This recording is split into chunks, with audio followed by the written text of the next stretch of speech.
Сәлем баршаларыңызға. Бүгін сіздерге осындай қазіргі таңда хит болып жатқан косметичканы тігілу жолын көрсететін боламын.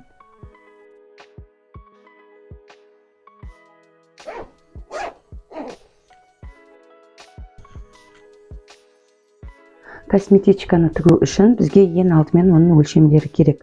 Міне мен өлшемдерінің қанша керек екенін барлығын сызып дайындап қойдым. Осыны скрин жасап алсаңыздар болады. Енді бізге керек заттар: синтефон, ішіне астарлық мата және сыртындағы негізгі матамыз. Мен велюр матасын таңдадым. Енді қазір осы велюр матасын мына синтефонға қойып тігіп алатын боламыз. Бірінші узорын сызып аламыз қазір бормен немесе сабынмен, содан кейін барып тігеміз.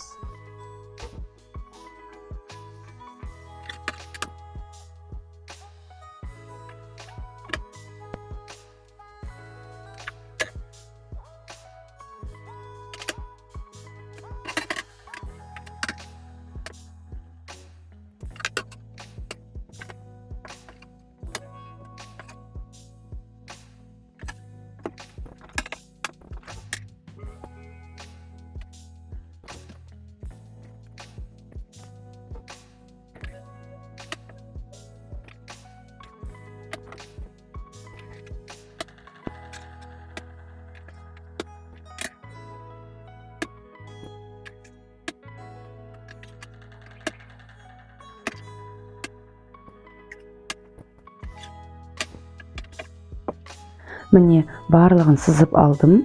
Енді қазір осыны синтефонның үстіне қойып, инемен қыстырып алатын боламыз. Міне осылай инемен қыстырып алдым. Қазір осы біздің сызып алған сызықтардың барлығын тігін машинкасында тігіп шығатын боламыз.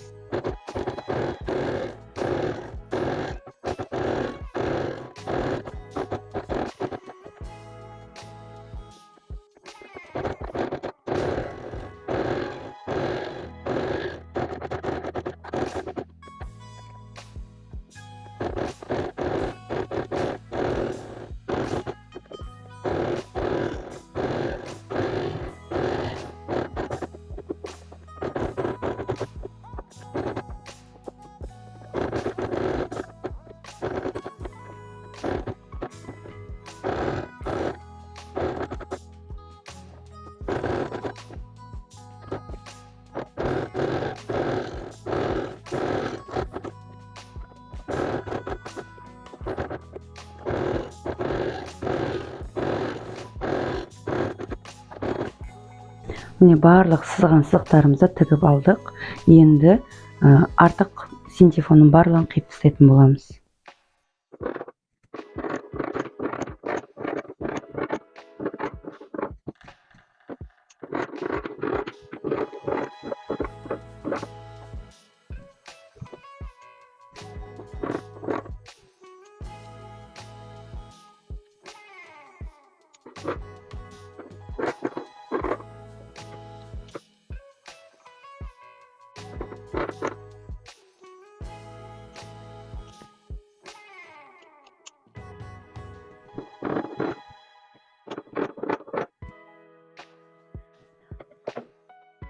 Артық синтефонның барлығын қиып алып тастадым және бір рет үтекпен басып шықтым. Енді замогын қондырамыз.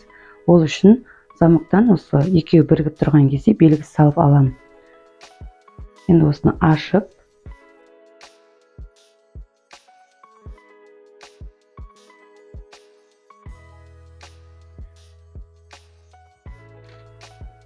міне қойдық.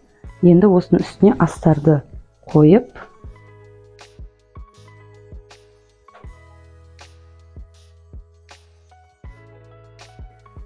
тігін машинкасында тігіп шығамыз. Менде потайной замок, сіздер басқа да кез келген замок түрін қойсаңыздар болады. Міне мата, оның үстіне замок және астарды қойып тігіп аламыз.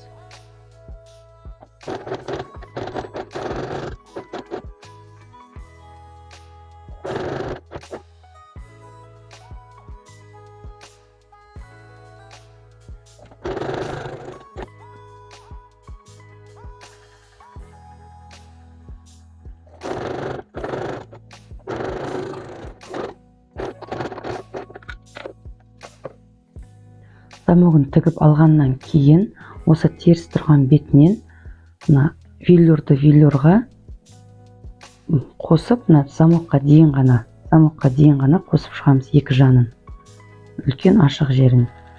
Және дәл осылай хб матаны да солай қосып аламыз. Осы замокқа дейін ғана жерін қосамыз. Осы замогы тұрған кішкене бір 2 сантиметрдей жер ашық қалады.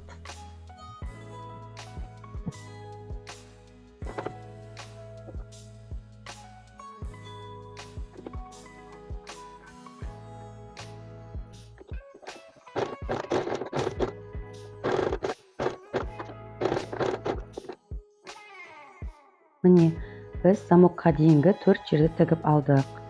Енді жанындағы 4 бұрышын тігетін боламыз.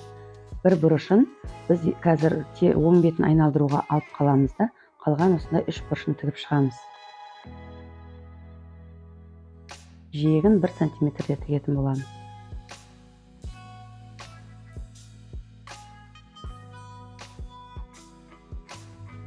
Мына ашық, екінші ішкі астардың осындай бір бұрышы ашық қалады.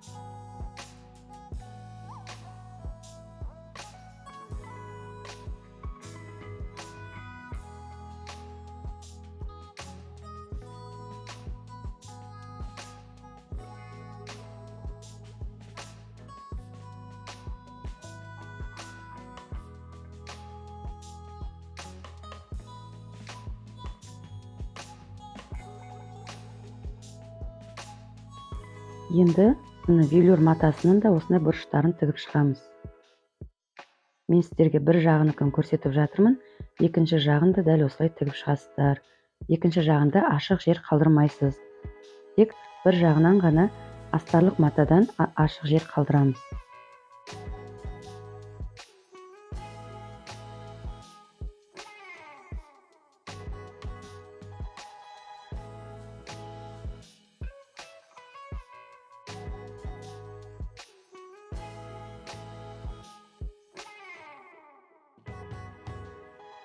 Міне бір жері ашық қалды. Енді біз жаңағы замоктың тұсындағы 2 сантиметр жерді біз ашық қалдырған болатынбыз. Сол жерді біріктіріп тігеміз. Ол үшін велюр матаны да, астарлық матаны да барлығын біріктіріп, бір тігісте тігетін боламыз.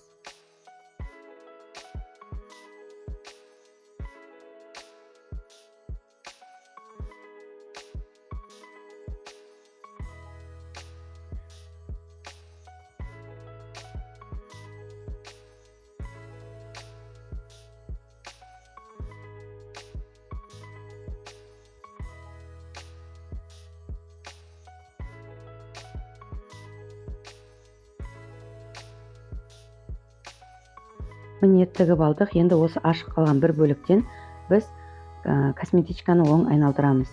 Міне оң айналдырып, осы ашық бөлікті матаны ішіне қарай 1 сантиметрге қайыра отырып, 0,1 сантиметрде тігін машинкасымен тігеміз.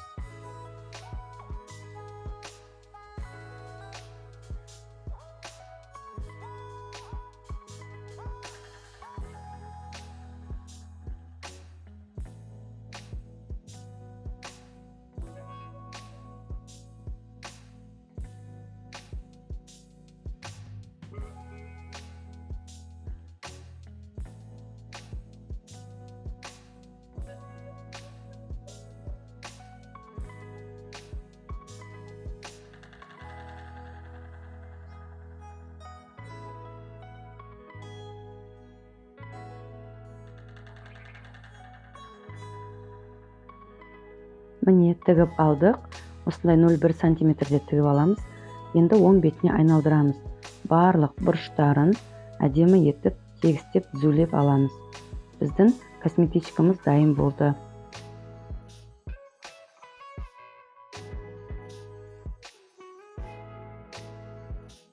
Міне осылай әдемі болып шықты. Назар қойып тыңдағандарыңызға, видеомды толық қарағандарыңыз үшін рахмет. Менің видеоларым сізге пайдалы болса, каналыма тіркеліп, лайк басуды ұмытпаңыздар.